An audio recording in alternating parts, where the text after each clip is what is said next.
Human rights are rights and freedoms that all human beings are entitled to.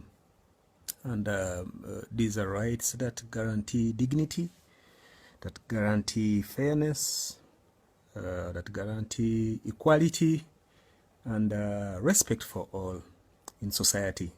So simply put, that's my view of human rights.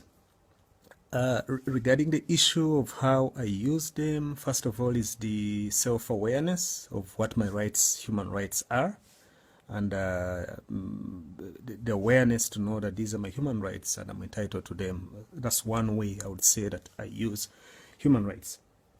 The other way I would say I use human rights is by speaking out for groups or speaking out against injustice in society. And there are many ways we can speak out. We can it can be through activism, it can be through our writings. And here I can think of an example of an opinion piece that I wrote not so long ago, and this was about the extrajudicial killing of poachers in Uganda's protected areas. So you have this, so why do I say extrajudicial killing of poachers? Officially, Uganda, where I come from, has no shoot to kill policy. But we've been having many cases of poachers who just disappear mysteriously within protected areas. There are all sorts of myths of what happens to them. So that's why I say that this is extrajudicial. And so for a country that claims to work on rule of law, for me, I thought that was disturbing, and I wrote an opinion piece which raised a lot of debate among people. I had many people writing to me. So for me, that wasn't my intention that many people will write to me, but the fact that it got the attention of even the body in charge of wildlife in Uganda, for me was a good way of speaking out against what I thought was injustice in society. Of course, another way I would say that I would use human rights is by condemning injustice, as I've said, condemning all form of racial hatred, genocidal sentiments, xenophobia, sexism, misogyny, and homophobia, and all those issues that I think have no place in modern society. By speaking out against them, I think is the way I advocate for human rights. I was also asked to weigh in on the issue of where I see human rights working. This is a tricky one. I think that overall, ever since the Universal Declaration of Human Rights in the 1940s, my view is that human rights have been working and we've been achieving a lot of progress. But I'm going to pick out one specific example of where I see human rights working, and for me this relates to the issue of acknowledgement of the rights of women. And of course, patriarchy is still a big problem in many settings. But if, for example, I'm going to use the example of Uganda, where I come from, I would say that a lot of great strides have been taken in terms of achieving women's rights, but also acknowledging that women's rights are fundamental rights. And so, for example, Uganda, where I come from, over the years, there's been great progress that has been made on narrowing the gap of boy-girl access to education, issues to do with female representation in parliament. Great strides have been taken, and a lot of examples can be cited in those two fields. So for me, out of the many examples, that's one example I can think of where I really say that human rights have been working. And of course, there could be some work to do, but nevertheless, I see that there have been some strides, great strides that have been taken.